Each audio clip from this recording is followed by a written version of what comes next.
First story is titled, Am I the a-hole for saying I don't care about making things better? I, 16 female, live with my dad and his family. My mom died last year. I was raised mostly by her for 10 years because when I was 5, she and my dad broke up and he moved across country to be with his now wife. I only know this because it's pretty coincidental that he left the state and moved in with her very fast, considering the move happened mere weeks after he moved out of mine and my mom's. Maybe I'm wrong, but I was never dumb. It's clear he left to be with his current wife. I saw him for 3 weeks in the summer and every other spring break until I moved in after my mom died. I've got to be honest, I didn't want to move. I wanted to move in with my grandparents who still live in my home state. But my dad insisted I needed to live with family, so now I live with him and his wife, plus her 2 kids and their 3 kids together. My stepsister is the same age as me, and she's upset I don't call her my sister, because she always called me her sister, and she fights me on it, which my dad gets involved in. He has tried to get me to accept the family more now than ever. I have told him I am not interested, and I just want to go home. Because I didn't adjust in the last 11 months, he wants us to do family therapy. I have told him I'm just not interested. He said it's not fair to push everyone away.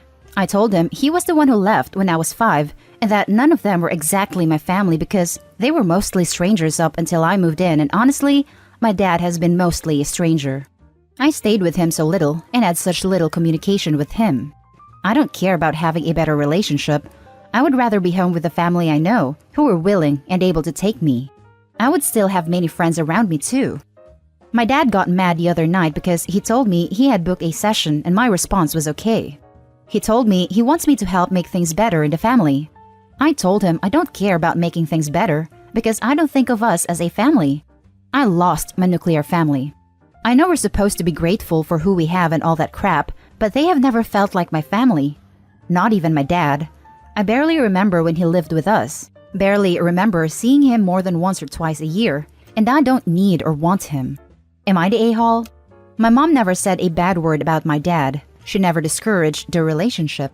But after a point, I did grow tired of going out to see strangers. I had no real relationship with my dad. And to put it into perspective, I asked him to move back home, closer to me basically, when I was maybe 8, and he told me he couldn't leave his family. So, no, I don't care about having a relationship with him. I want out. I am willing to do whatever to get out. But we will never be a family. More added info and a kinda update. It's late, so I'm not replying to everyone. Plus, there is a lot of you, and I do appreciate that. Like a lot. I asked my dad about individual therapy like many of you suggested, and he said no. He said it would not help if he and the others weren't involved, so there's that. I also never went along with living here, but I was given no choice. My grandparents tried, and I know they spoke to the woman/social worker who told me I needed to live with him because he is my father and my parents, blah blah blah. I made it very clear I did not want to live with him, but that held no weight with the decision. Now for the top comments. No a-holes here. You're just a kid who's been dealt a crap hand. I don't blame you for being angry and not wanting to put in the work to make this family function. I don't blame your dad for wanting to make it work either. He may have made some really big mistakes, but it sounds very much like he loves you. Go to therapy, if only because you're a teenage girl and that crap is hard enough on its own. I know, I used to be one. I would ask for individual therapy for a bit before family therapy becomes a thing though. It would give you a moment to work through some of your crap before you've got to work through the family stuff. No dude, he could have tried to make it better before her mom died, but he only visited her so often. He's only trying now that she's dead. I doubt his reasons for doing so are as noble as you make them out to be. Family therapy still might be a good call, though. It might take a therapist to listen to how Opie is feeling and convince her father that what he's trying to push on her isn't actually what she needs right now. Not the a-hole. I'm so sad for you that you weren't allowed to move in with your grandparents. I mean, your mom died, and then your dad made you move across the country to stay with people you only know from spending a few weeks with them every year. Far from friends and other family that lived closer to where you lived with your mom. Maybe use the therapy session to talk about how upset you are because you were forced to move away from your remaining family and had to change schools, and everybody in your father's family appeared to think you should have adjusted by now. I feel the same. I know and love my grandparents. They are people I have spent time with all the time since I was a baby. I grew up seeing them every single week, except for weeks I was with my dad. And now I'm with a man I haven't really known since I was 5, who has a whole bunch of family I don't really know, and they expect me to love them and want them in my life when I would gladly never see them again and be with my real family. Maybe I was thinking I would just sit there quietly and let everyone else talk, but that might get the point across more. Thank you. I'm so sorry you have to deal with this at all. You have been catapulted to a whole new world that you feel like you don't belong. It basically is. The thing is, maybe if I had seen them more before, I would feel some sort of attachment, but I could never see them again and it wouldn't hurt and I wouldn't miss them, not even my dad. It was a chore the last 2 years when my mom was alive to visit him. Not the a-hole. Your dad and his family need to realize that real life is not the Brady Bunch. Maybe therapy will help him see that what he's doing isn't really helping you. It's understandable that you don't think of these strangers as an immediate happy family. Maybe, if he's open to letting you go back to your grandparents, you agree to travel more often to see him and spend time with him. Otherwise, he risks you cutting him off completely the minute you turn 18, and that would be sad. He obviously loves you if he's willing to go to therapy to fix this. I would agree to that, to get home, to get back to my family. I just want to go home. If he keeps me here, once I do more home, he can forget about ever seeing me again. I know that sounds childish and immature, but I don't feel enough closeness that I would want to keep a relationship after everything he has done, regardless of him loving me. I do think he loves me. It's just he hasn't given me so many reasons to love him. Now for the second story. Am I the a-hole for telling my biological parents that I don't care for them and never will after my adoptive parents passed away? I'm a teenage boy in senior year of high school. My bio mom and dad gave me away as a toddler when they were extremely poor to make the raising of my sisters, their 3 daughters, easier. Great form from the people who should love you like no other, right? I lived with my lovely adoptive parents, an elderly couple, from ages 6 to 16, until they died weeks apart from each other. After my adoptive mom and dad both passed away, I had to go back to the same kids' shelter for a few months. The shelter had already been in contact with my bio parents about potentially taking me back, but there were conditions. We had to simulate living together for a few weeks. If that was successful, I could stay with them longer until I left high school, entered the workforce, or began tertiary study and had enough cash from part-time work. I've been living with my bio parents and my sisters for over a year, and I'm nearly 18. I really don't like the group of them. They see me as a nuisance or some sort of a troublemaker, given my self-reliance and tendency to stick to myself and my friends. They are blatant in treating my older sisters, who are in their 20s, better than I. My mom and dad give them a monthly allowance, on top of the welfare allowance they already get for their studies, drive them to and from college, pay more attention to them, and just treats them better than me, their 4th child. They don't give me an allowance even though they clearly can, nor do they spend that much time with me. I've pointed out the unfairness to them and they deny they love their daughters more than me. They say it's equal, and that I simply don't demand more from them, which they apparently love about me. But I've realized long ago that they're lying. They don't see much hope in a waste of time like me. They even called me that when I told them I wanted to work in construction after doing hands-on training, in comparison to my sisters who are lawyers and doctors to be. Over time, I've stopped participating in house duties, started and am preparing to move out to live with friends, packing and everything. I'm nearly an adult. My parents have noticed this, as have my sisters, and have grilled me on it one evening when I was packing my clothes. So, I simply told them that I know they see me as a mistake of theirs, and I'm moving out to stay out of their lives. They asked me what I was talking about, and I just couldn't take their faking it anymore. So I told them that I know they didn't care that much for me, and I don't care of any of them either, and I never will anymore. My mother burst into tears. My sisters just scoffed and rolled their eyes, and my dad yelled at me to apologize to all 5 of them. But I couldn't look at them anymore, so I just went to another room to cool off. It's been a few days now, and I'm itching to get out of here. But I'm thinking it might be childish of me to do this. Am I the a-hole for saying what I said to my biological parents about my lack of love for them? Now, for the top comments. Not the a-hole. I'm so sorry that you have endured so much rejection and loss. These are horrible conditions for a child to grow up in. I don't think you were wrong for speaking truth to power, but I do believe that once you've moved out, You won't get much, if any, support from these people anymore. So, it will be a hard road for you. Here's my 2 cents about a career in construction.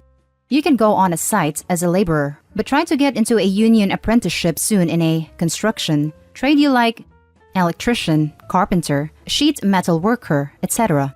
Your earnings will be much greater, and I think you will benefit by the training. A construction trade is a very decent way to make a living, but I will warn you that most people in construction do start to have physical problems by age 45 or so, and therefore you should plan all along to move into construction management, estimating, or something more of a desk basis. Learn all you can about the mathematical or computer aspects of the business. Your future is bright. Always remember the kindness of your adoptive parents. Thank you for your kind words and advice. I'll keep it in mind for sure. Architect here. Construction careers can be great options, but definitely go to the actual certified trades route or construction management. There is more flexibility there for you to move into management roles, which are easier on the body if you ever develop physical issues. The millennials have experienced that building some level of flexibility into a career is very advantageous in a way that earlier generations often don't think of. Obviously, you are Gen Z, but I think it will still apply to you. Not the a-hole. The first mistake was not involving a therapist at the very beginning. You were a minor, so this is not your mistake. Losing your adoptive parents like that must have been traumatic, and everything that came after has been just as difficult. Understandably, your relationship with bio family is dysfunctional. You get to choose who you want in your life. If you want to create a bond with bio family, I would only do it if a family therapist were fully involved in the process. There's too much to address on your own. If you don't want to have them in your life, that's fine, and you should feel able to make that decision guilt-free. Being blood-related doesn't mean we owe people anything. That's what we call gaslighting. Your family is gaslighting you to stay so they can continue to emotionally neglect you. It's clear that they've been very neglectful of you from the start. I mean, they gave you away for F's sake. In my opinion, you should leave and never look back, because you're right, they do not care about you. Nope, I think they're gaslighting/projecting to avoid the guilt they should be feeling. OP is a living reminder of all their failures, and they're displacing their anger on him, not the a-hole. I'm so sorry, OP. You deserve better.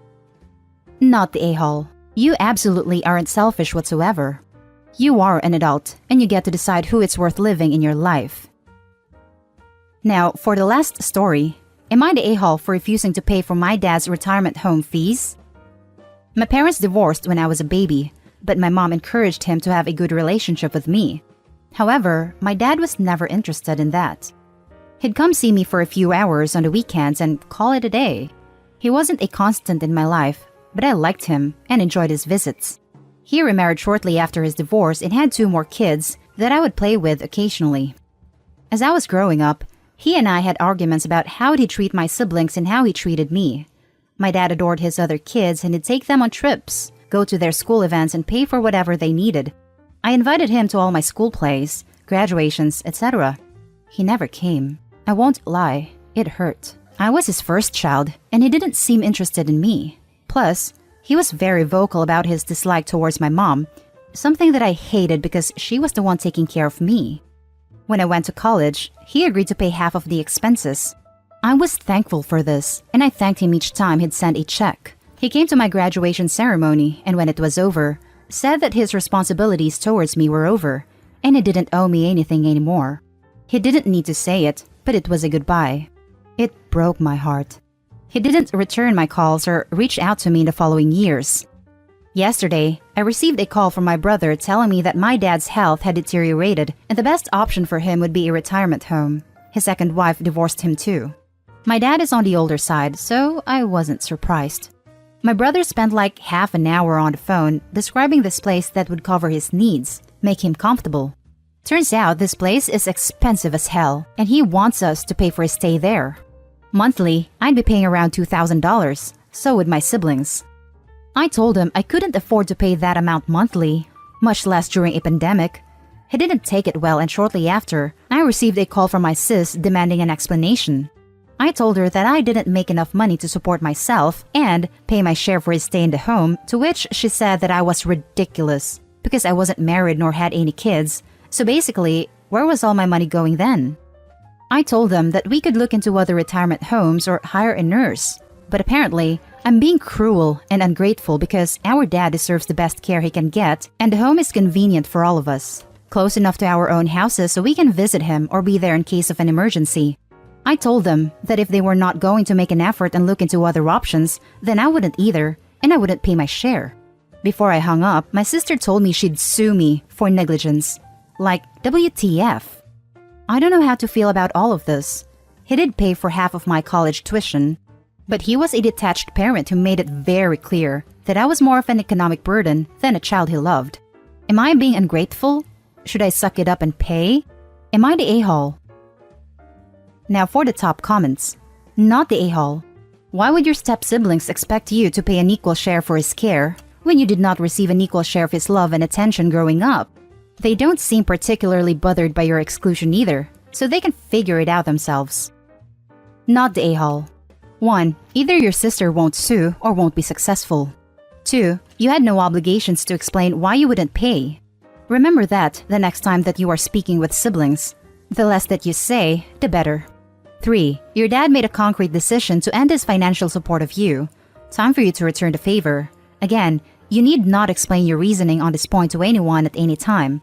And 4. Siblings picked the home, which means that they picked the price. The price is their responsibility. If you pay any amount, expect aggressive communications as to why you aren't paying more. No good can come of it, and it will likely lead a lot of grief for you. Thank you. I'm worried about the lawsuit. Is it possible for her to actually sue me? Is there any leg ground to it?